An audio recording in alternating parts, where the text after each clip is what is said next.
तर राजकोट किल्ल्यावर ठाकरे गट आणि राणे समर्थकांमध्ये जोरदार राडा झालाय। पुतळा दुर्घटनेनंतर पाहणीवेळी ठाकरे गट आणि राणे समर्थक चांगलेच भिडले।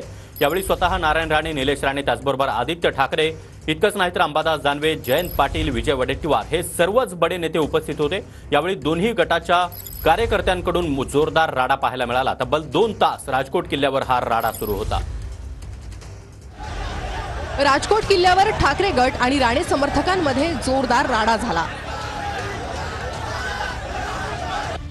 नारायण राणे आणि महाविकास आघाडीचे नेते एकाच वेळी पाहणीसाठी या किल्ल्यावर पोहोचले। राणे किल्ल्यावर असतानाच आदित्य ठाकरे, जयंत पाटील, विजय वडेट्टीवार, विनायक राऊतही किल्ल्यावर पोहोचले। पाहणी दरम्यान नेत्यांसमोरच दोन्ही बाजूचे कार्यकर्ते आक्रमक झाले।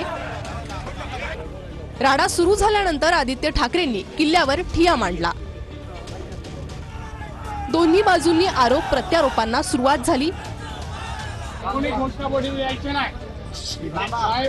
पोलिसांना जेवढं त्यांना सहकार्य करा, पण यापुढे आमच्या या जिल्ह्यात पोलिसांविरुद्ध असहकार्य असेल आणि त्यांना येऊ दे, तुम्ही त्यांना आमच्या अंगावर घरात खेचून एकेकाला रात्रभर मारून टाकेल, सोडणार। ते म्हणतात की बाहेर जाऊ देणार नाही कुठल्याही परिस्थितीमध्ये। मला वाटतं हा भाजपचा बालिशपणा आहे।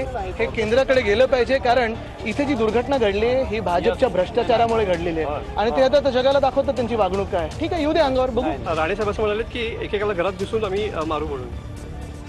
हे मोदी साहेबांचे मंत्री होते, यांच्यावर काय बोलायचं? म्हणजे मोदी साहेबांचं तुम्ही नाव खराब करताय, बोला। दरम्यान जयंत पाटलांकडून आधी निलेश राणेंची समजूत काढण्याचा प्रयत्न झाला।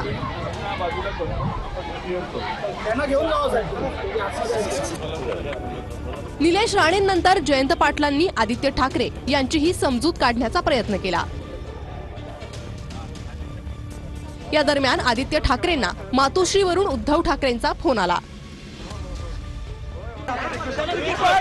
तर अंगाला हात लावायचा नाही असं म्हणत निलेश राणे पोलिसांवर संतापले।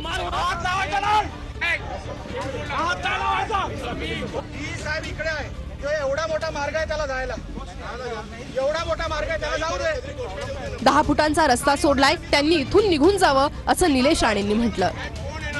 कोणी येणार नाही, त्याला तिकडे जाऊ दे। एवढाच आहे, 10 फुटाचा रस्ता दिलाय त्याला, 10 फुटाचा रस्ता। दरम्यान पोलिसांकडून परिस्थिती नियंत्रण ठेवण्याचे प्रयत्न करण्यात आले। त्यासोबतच पोलिसांनी आणखी फौजफाटा देखील मागवला। तर तब्बल 2 तासांनंतर आदित्य ठाकरे समर्थकांसह किल्ल्यावरून बाहेर पडले आणि आदित्य ठाकरेंपाठोपाठ नारायण राणेही किल्ल्याच्या बाहेर पडले।